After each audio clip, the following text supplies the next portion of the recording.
안녕하세요 여러분.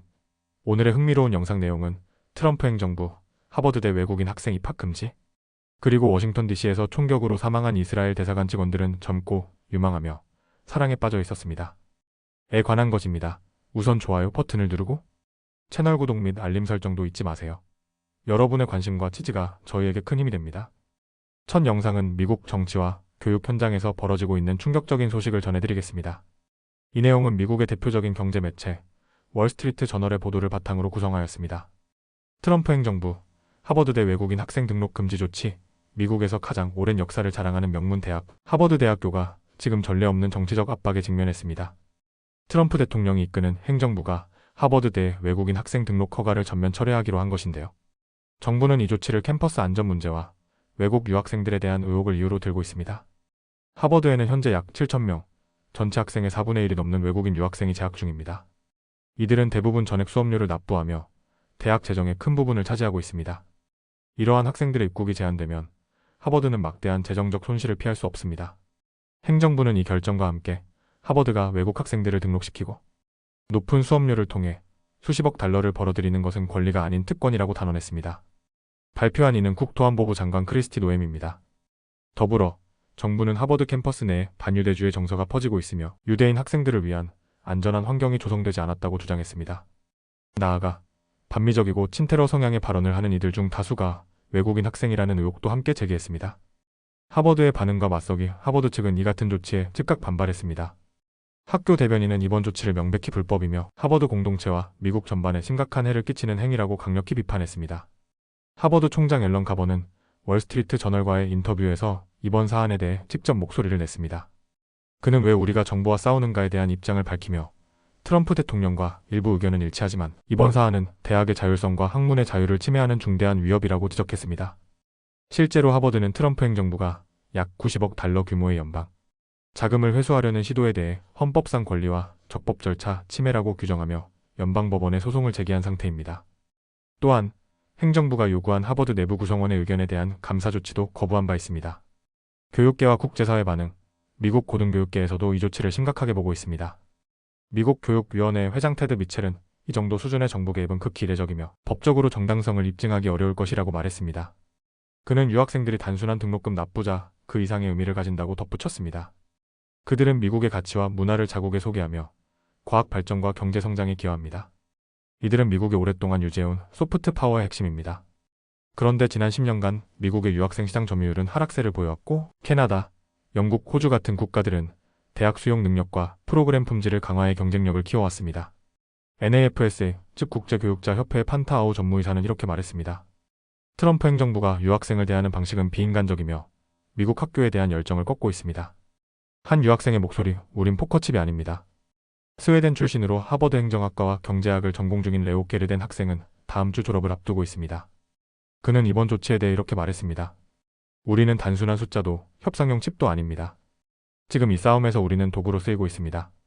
레오는 미국에 온 이유를 넓은 인문학적 사고와 표현의 자유를 배울 수 있는 곳이었기 때문이라고 말합니다. 그러나 이제 그는 내년부터 중국에서 국제관계학 석사를 시작할 계획입니다.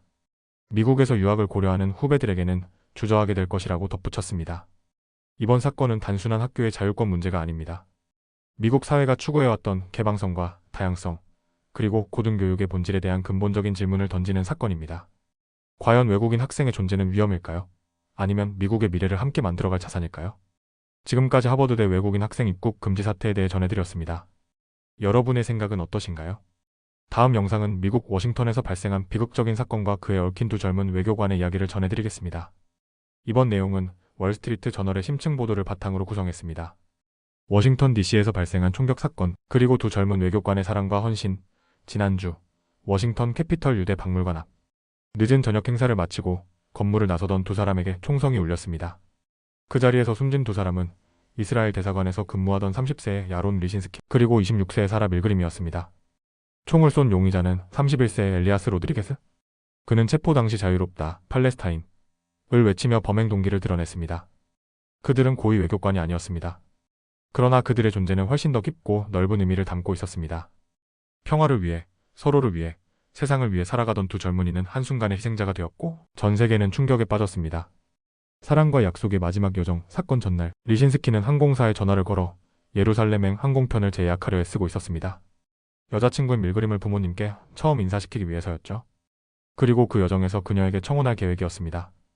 그의 친구 후세이는 그가 설렘 가득한 목소리로 이렇게 말했다고 전합니다. 그곳에서 그렇게 할 것 같아.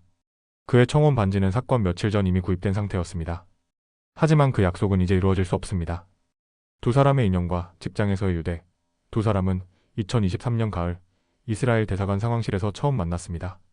특히 같은 해 10월 7일 테러 이후 서로를 위로하며 가까워졌습니다.